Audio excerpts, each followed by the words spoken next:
Hello students, I am Tithi Khandel from the Great India School, Raipur, Chhattisgarh. बच्चों, आज हम संस्कृत व्याकरण के अंतर्गत समास प्रकरण पढ़ेंगे। समास क्या है? समास संस्कृत में कहा जाता है समसनम समासः, अर्थात समास संक्षेपीकरण की प्रक्रिया है ना, या संक्षिप्तीकरण को ही हम समास कहते हैं, है ना। हिंदी में भी यही कहा जाता है। तो दो या दो से अधिक शब्दों की विभक्ति हटाकर और उन्हें एक साथ जोड़कर, है ना, एक शब्द बनाने की प्रक्रिया को हम समास कहते हैं। तो इस प्रकार से मिला हुआ समस्त पद या फिर जिसे हम समासिक पद भी कहते हैं, वो बन जाता है जब दो या दो से अधिक शब्दों को इस प्रकार से रख दिया जाता है कि उनके आकार या उनके स्वरूप में कुछ कमी हो जाए, है ना, तो इसे हम समास कहते हैं, है ना। और इस के बाद भी उनका जो अर्थ है वो पूरा पूरा निकलना चाहिए, उसे हम समास कहते हैं। फॉर एग्जाम्पल हम देते हैं उदाहरण के तौर पर रामस्य मंदिरम, है ना। तो राम मंदिरम, ये क्या हो गया? समास हो गया। का देखिए बीच में ये विभक्ति चिन्ह है ना। राम का मंदिर, राम मंदिरम, है ना, राम मंदिर, तो ये हो गया। इस प्रकार से हम और भी समास के उदाहरण देख लेते हैं, जैसे राजपुत्र, राजा का पुत्र, है ना। और रामश्च, राम लक्ष्मणो, रामश्च लक्ष्मणश्च, है ना, ये इसका विग्रह हो गया। तो इस प्रकार से हम देखते हैं समास। अब समास के कितने भेद होते हैं? तो समास के प्रमुख 6 भेद हैं, है ना। जैसे इसमें है पहला आपका तत्पुरुष समास, दूसरा है द्विगु समास जिसे हम संख्यावाची भी कहते हैं, तीसरा है कर्मधारय समास, चौथा है द्वंद्व समास, पांचवा है बहुब्रीहि समास और छठवा है अव्ययी भाव समास, है ना। तो इस प्रकार से समास के 6 भेद हो गए। अब संस्कृत में एक याचक की उक्ति में के द्वारा इस सभी समासों के नाम को, इसका एक संक्षिप्त तरीका है याद रखने का। 6 समास के नाम हम किस प्रकार से याद रखें, तो उसके लिए एक युक्ति है। द्वंद्वो द्विगुरपि चाहम मद्वेहे मध्येगे नित्यमव्यभिभावः, द्वंद्वो द्विगुरपि चाहम मध्येहे नित्यमव्यभिभावः, तत्पुरुष कर्मधाराय ये नाहम श्याम बहुभिः। एक बार फिर से समझ लीजिए इसको। द्वंद्वो द्विगुरपि चाहम मद्वेहे नित्यमव्ययीभावः, तत्पुरुष कर्मधारय ये नाहम श्याम बहुभिः, है ना। इस प्रकार से इस इसके माध्यम से हम समास के 6 भेद के नाम याद रख सकते हैं, है ना। तो आइए अब देखते हैं पहला क्या है, अव्ययी भाव समास, है ना। तो अव्ययी भाव समास में क्या होता है? पूर्व पदार्थ प्रधानो अव्ययी भावः, अर्थात जिसमें प्रथम पद या जिसे पूर्व पद भी कहा जाता है वो प्रधान तथा अव्यय होता है, और द्वितीय पद संज्ञावाची होता है ना, संज्ञावाचक होता है, वहां अव्ययी भाव समास होता है। इसमें कुछ उदाहरण हम देखते हैं, जैसे शक्तिम अनतिक्रम में, है ना, ये उसका विग्रह है, इसका समस्त पद बनेगा यथाशक्ति यानी शक्ति के अनुसार। गंगाया समीपम यानी उपगमगम, है ना, गंगा के पास। फिर दिनम दिनम प्रति, प्रतिदिनम का हो गया ये, है ना, तो हर दिन। फिर कृष्णस्य समीपम, है ना, उपकृष्णम, ये हो गया कृष्ण के पास। फिर चक्रस्य सादृश्यम यानी सचक्रम यानी चक्र के साथ। तो ये अव्ययी भाव के समास के उदाहरण हो गए, है ना। इसी को हम हिंदी में भी पढ़ते हैं, है ना। आजीवन है, आमरण है ना, ये सब हम अव्ययी भाव के उदाहरण देखते हैं हिंदी में भी। तो दूसरा इसमें है तत्पुरुष समास। अब तत्पुरुष समास क्या है? जिसमें प्रथमा से लेकर जो विभक्तियां होती हैं सप्तमी विभक्ति तक का लोप होता है, वो तत्पुरुष समास होता है ना। जिस समास में, अब इसको संस्कृत में हम क्या कह सकते हैं, प्रायेण उत्तर पद प्रधानस्तः तत्पुरुषः, अर्थात जिस समास में पूर्व पद द्वितीय विभक्ति से सप्तमी विभक्ति तक का होता है और उत्तर पद प्रथमा विभक्ति का होता है, वह तत्पुरुष समास होता है। अब इसमें द्वितीय तत्पुरुष होता है, क्या है द्वितीय तत्पुरुष? इसमें पहला पद द्वितीय विभक्ति होगा, है ना, जो हम विभक्तियां पढ़ते हैं ना, कर्ता ने, कर्म को, ये सब जो, तो इसमें द्वितीय तत्पुरुष में क्या होगा, पहला पद जो होगा वो द्वितीय विभक्ति होगा। जैसे ग्रासम गतः, यानी ग्रामम गतः, तो ग्राम गतः हो गया ये, है ना, ग्रामम गतः हो गया, गांव को गया, को जो विभक्ति है द्वितीय विभक्ति को होती है, तो गांव को गया। कृष्णम आश्रितः, यानी कृष्णाश्रित, यानी कृष्ण पर आश्रित। अब तृतीय तत्पुरुष इसमें कैसे होता है? इसमें पहला पद तृतीय विभक्ति होता है और समास अवस्था में उसका लोप हो जाता है। जैसे विद्याहीन, विद्याहीन, यानी विद्या से हीन, से तृतीय विभक्ति हुई। फिर बाणेन हतः, बाण हतः, यानी बाण से मरा हुआ। फिर अग्निदग्ध, यानी अग्निना दग्ध, ये उसका विग्रह हुआ। अब इसका समस्त पद बनता है अग्निदग्ध, यानी आग से जला हुआ।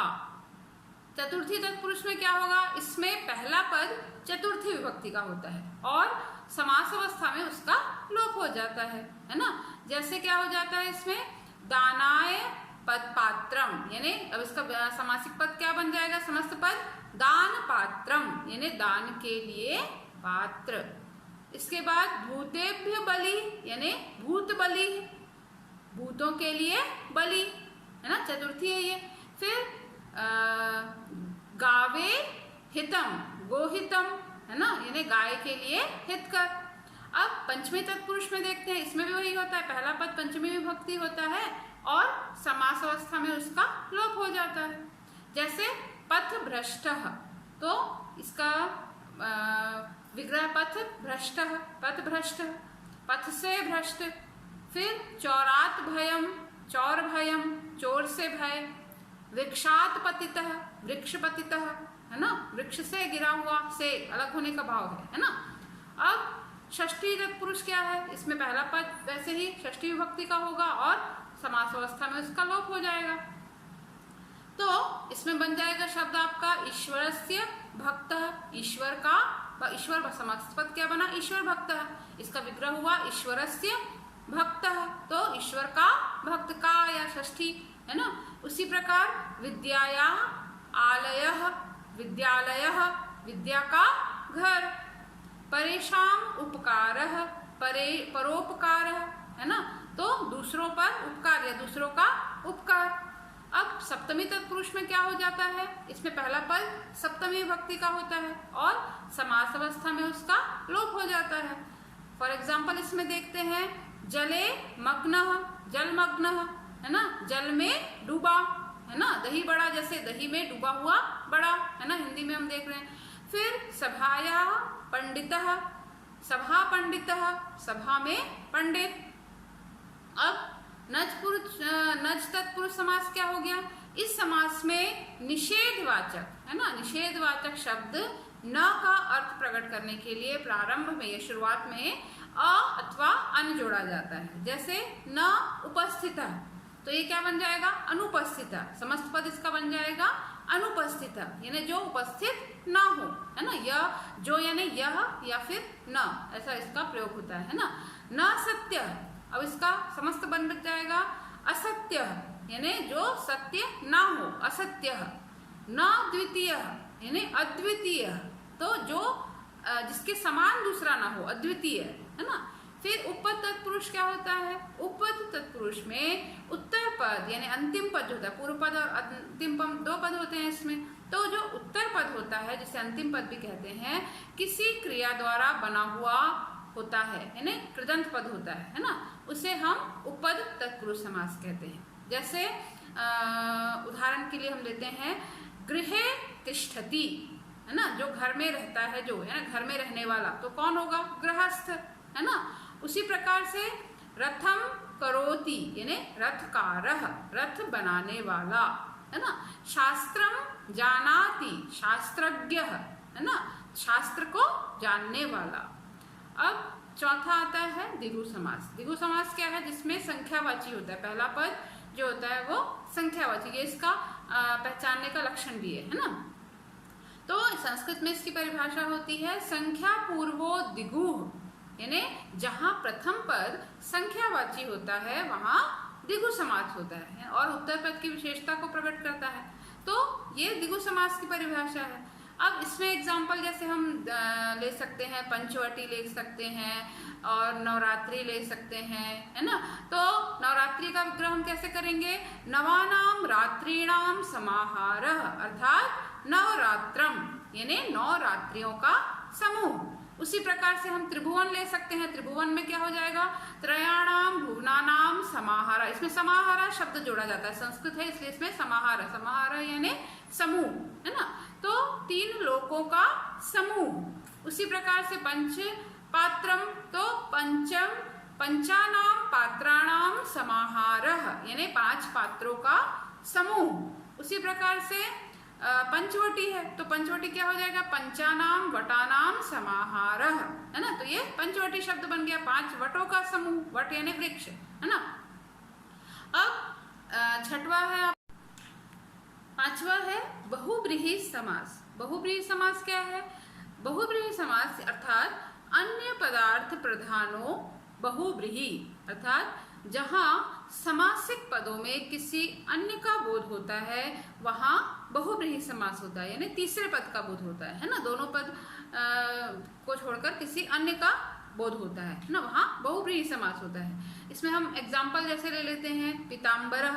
अब पीतम यम अम्बरम यस्य स, यानी पीले वस्त्र जो धारण करता है अर्थात विष्णु, है ना। विष्णु भगवान पीले वस्त्र धारण करते हैं, है ना, पीताम्बरी ओढ़ते हैं। तो पीताम्बरः यानी पीतम अम्बरम यस्य स, ये बहुब्रीहि समास का उदाहरण हो गया। जैसे दशानन है ना, दश आनानी यस्य स, अर्थात दशानन, है ना, 10 मुंह है या सिर है जिसके, आनन है जिसके, अर्थात रावण, है ना।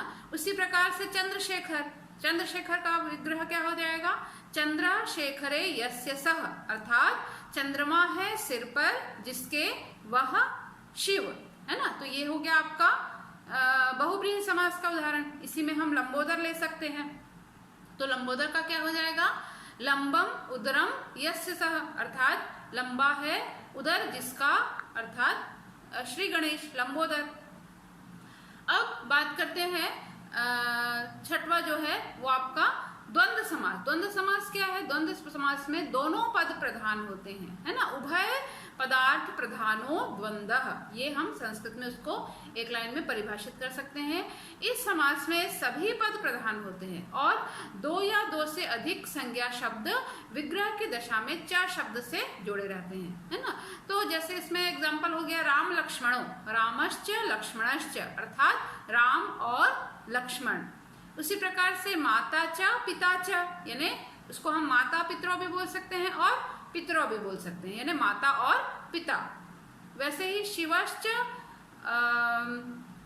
शिवश्च हे शवश्च, यानी शिव के शवी, शिव और केशव, है ना। के शिवश्च केशवश्च यानी शिव के शवी, यानी और शिव और केशव। उसी प्रकार से हम ले सकते हैं हरि हरो, यानी हरि च हरः च, हरि और हर। ये हो गया द्वंद्व समास के उदाहरण। इसी में हो सकता है हेमंतश्च शिशिरश्च, तो ये हो गया हेमंत शिशिरः वसंता, यानी हेमंत शिशिर और वसंत, हेमंत शिशिरश्च वसंताश्च, है ना। ये हो गया हेमंत शिशिर और वसंत, ऋतुओं के नाम है। तो ये हमने देखा समास किस प्रकार से होते हैं और क्या क्या उनके भेद हैं, क्या उनकी परिभाषाएं हैं, उनको याद किस प्रकार से रखा जा सकता है। कुछ आप